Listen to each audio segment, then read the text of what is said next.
7 سال تک تو بہت پیار دیں، اگلے 7 سال ان کو ڈسپلن کریں، اگلے 7 سال ان کے دوست بن جائیں جو ٹین ایجر ہوں، اور پھر اگلے 7 سال کے بعد ان کو ان کے حوالے کر دیں، ان کو چھوڑ دیں، ان کو اپنا انڈیپینڈنٹ لائف گزارنے دیں when they are 21. مطلب شادی وادی کر دیں ان کو، ان کی زندگی اپنی مرضی کے مطابق اب گزار لیں، کم انٹرفیئرنس کریں۔ تو ہم کیا کرتے ہیں، بعض اوقات پہلے 7 سال وہ محبت نہیں دیتے جو ان کا حق ہے، اور اگر ہم 7 سال پہلے نہیں دیے نا تو پھر غلط وقت پہ دینا شروع کر دیتے ہیں جو ڈسپلن سکھانے کا وقت۔ پھر جب دوست بننے کا وقت ہے ٹین ایج میں، تو اس وقت پھر ان کی چھوٹی چھوٹی باتیں میں بادر کرتی ہیں، اور پھر ہم غصہ دکھاتے ہیں، اور پھر ہم فرسٹریٹ ہوتے ہیں، اور وہ ہم سے زیادہ ہم سے بگڑتے ہیں، اور پھر تربیت رہ جاتی ہے۔ اور پھر جب وہ بڑے بھی ہو جاتے ہیں، شادی بھی ہو جائے، پھر بھی نہیں ان کا پیچھا چھوڑتے، پھر بھی ان کی زندگی میں بیٹی ہو یا بیٹا، ہمارے کلچر کا یہ حصہ بن چکا ہے کہ ان کی زندگی میں مداخلت ضرور کرنی، وہ بتائیں یا نہ بتائیں، کسی نہ کسی طرح ضرور تجسس کرنا ہے، پوچھنا ہے، پیچھا کرنا ہے۔ اور یہ ہم اپنی ذمہ داری سمجھتے ہیں، جب ذمہ داری تھی اس سے پوری نہیں کی، اور جب وہ اپنے ذمہ دار خود ہیں تو پھر ہم ان کے ذمہ دار بننے لگتے ہیں۔ تو اس چیز کو، اس فارمولے کو سیکھنا اور اس کے مطابق عمل کرنا بھی ضروری ہے۔ لیکن بہرحال اس وقت میں قرآن پاک کے ساتھ ساتھ چلوں گی۔ پھر فرمایا یا ایھا الذین آمنوا ان من ازواجکم واولادکم عدوا لکم فاحذروہم۔ اے ایمان والو، تمہاری بعض بیویاں، ازواج کا لفظ صرف بیویوں کے لیے نہیں آتا، شوہر کے لیے بھی زوج کا لفظ آتا ہے، عربی میں اسپاؤس کے معنوں میں استعمال ہوتا ہے۔ بیوی کے لیے شوہر، شوہر کے لیے بیوی، ان میں آپس کے جو تعلقات ہیں وہ ایسے ہو سکتے ہیں جیسے دو دوستوں کے نہیں، دو دشمنوں کے۔ بہت دفعہ ایسا ہوتا ہے دونوں کی آپس میں بالکل نہیں بنتی، بالکل دونوں کی تھنکنگ فرق، دونوں کے مفادات فرق، دونوں کی دوڑ فرق، بہت کچھ اختلاف ہوتا ہے۔ ایسا ہو سکتا ہے، اور اسی طرح بچوں کے ساتھ بھی ہوتا ہے۔ بعض اوقات ہسبینڈ وائف تو بہت ایک دوسرے کے لیے مہربان ہیں، لیکن بچے بالکل ہی اپوزٹ مزاج کے، آپ جو کہیں گے اس سے الٹ جائیں گے، جو آپ چاہیں گے وہ دوسری طرف جائیں گے۔ اور پھر یہاں پر جو کہا نا کہ تمہارے دشمن ہو سکتے ہیں، تو اس میں ضروری نہیں کہ دنیاوی معاملات میں، دین کے معاملات میں بھی دشمن ہو سکتے ہیں۔ قیامت کے دن ایک شخص لایا جائے گا اور کہا جائے کہ اس کی ساری نیکیاں اس کے بچے کھا گئے،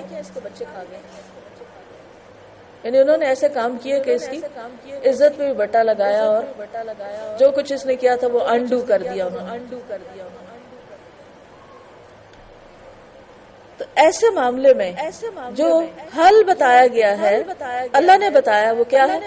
فاحذروہم، محتاط رویہ، محتاط رہو، احتیاط برتو، ڈرتے رہو، کیونکہ حذر کا لفظ جو ہے احتیاط کے لیے بھی آتا ہے، ڈر کے لیے بھی آتا ہے۔ چوکنے رہو، کانشیس رہو، جاگتے رہو، کیونکہ جب انسان احتیاط کرتا ہے، مثلاً گاڑی چلا رہے ہیں آپ، تو احتیاط کس چیز کا نام ہے؟ بتائیے، گاڑی چلاتے ہوئے احتیاط کیا ہوتی ہے؟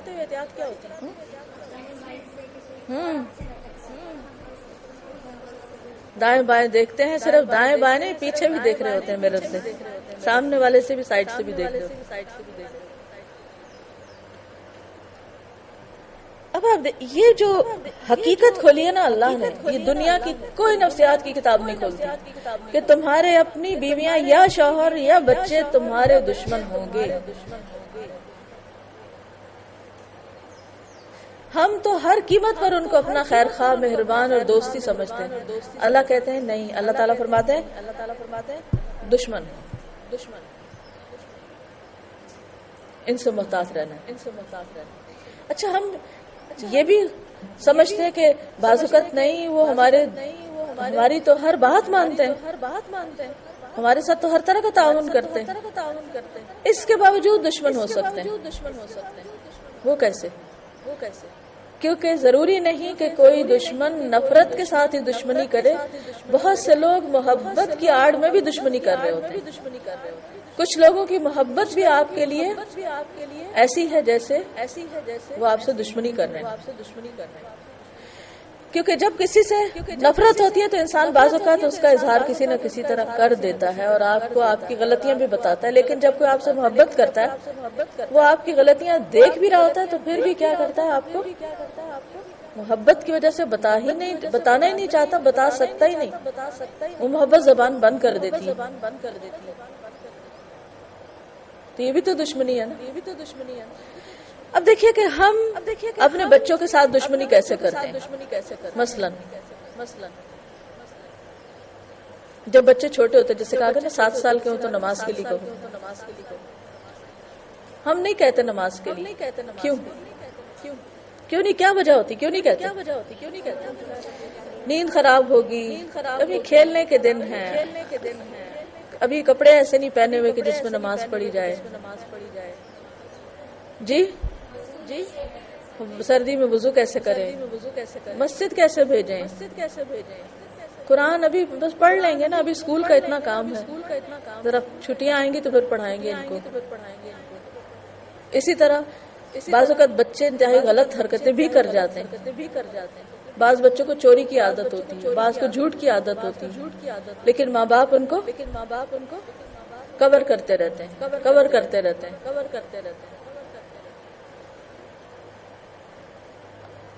کتنی دفعہ ایسے ہوتا ہے کہ اگر کسی نے ہمارے بچے کو کوئی غلط کام کرتے دیکھا اور اگر وہ ہمیں بتانا چاہے تو ہمارا ری ایکشن کیا ہوتا ہے؟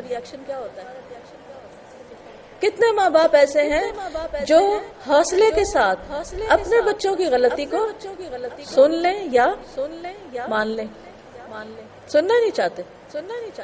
بہت سے لوگ بچوں کی وجہ سے آپس میں لڑ پڑتے ہیں، بعض اوقات ہسبینڈ وائف بچوں کی وجہ سے لڑتے ہیں، نہیں دونوں ویسے ٹھیک ہوتے ہیں لیکن کوئی نہ کوئی بچہ ان کی باہم لڑائی کی وجہ بن جاتا ہے۔ تو بات یہ ہے کہ یہ رشتے انتہائی پیار کے رشتے ہیں، انتہائی محبت کے رشتے ہیں، ان میں اگر آپس میں بہت بنتی ہو تب بھی اور اگر نہیں بنتی تب بھی، دونوں حالتیں کیا؟ دشمنی کی حالتیں۔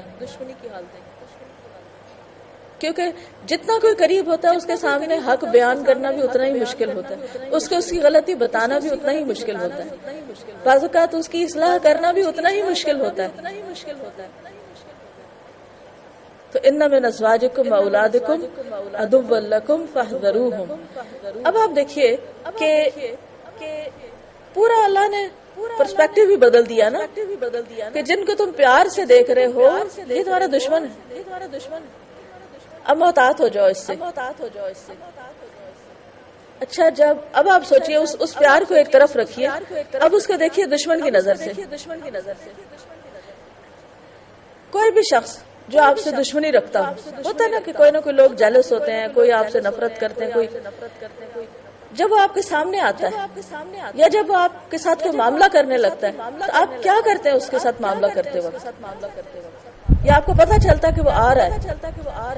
کئی دفعہ ایسے ہوتا ہے نا کہ خاندان میں کوئی ایک ایسا شخص ہوتا ہے جو لڑائیاں ڈلوا دیتا ہے، یا کوئی فتنہ فساد کرتا ہے یا کوئی اور زبان خراب استعمال کرتا ہے یا کچھ، تو آپ کو پتہ ہوتا ہے اچھا وہ فلاں جگہ جا رہے ہیں، وہاں اس نے بھی آنا ہے۔ کیا کیفیت ہوتی ہے آپ کی؟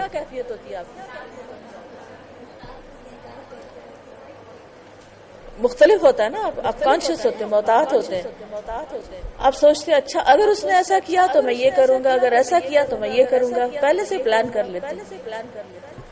اب ذرا جا کے دیکھیے اپنے بچوں کو کہ یہ میرے دشمن ہیں، اور اللہ تعالیٰ کہتے ہیں احتیاط برتو ان سے۔ کیا کریں گے پھر آپ؟ ان کے ہر جائز ناجائز مطالبے کو پورا کرتے جائیں گے، ان کی خواہشات کو آنکھیں بند کر کے پورا کریں گے، ان کے رونے دھونے کو سنتے رہیں گے، ان کی اصلاح نہیں کریں گے، ان کا علاج نہیں کریں گے، ان کی وجہ سے غلط کام کریں گے، ان کی وجہ سے نماز چھوڑ دیں گے۔ کیونکہ سورۃ المنافقون میں اللہ سبحانہ و تعالیٰ فرماتے ہیں یا ایھا الذین آمنوا، بالکل اس سے پچھلی سورت ہے، لا تلھکم اموالکم ولا اولادکم عن ذکر اللہ، اے ایمان والو تمہارے مال اور تمہاری اولاد تمہیں اللہ کے ذکر سے نہ روکے، غافل نہ کرے۔ وَمَن يَفْعَلْ ذَلِكَ، اور جو کوئی ایسا کرے گا، کیا کرے گا؟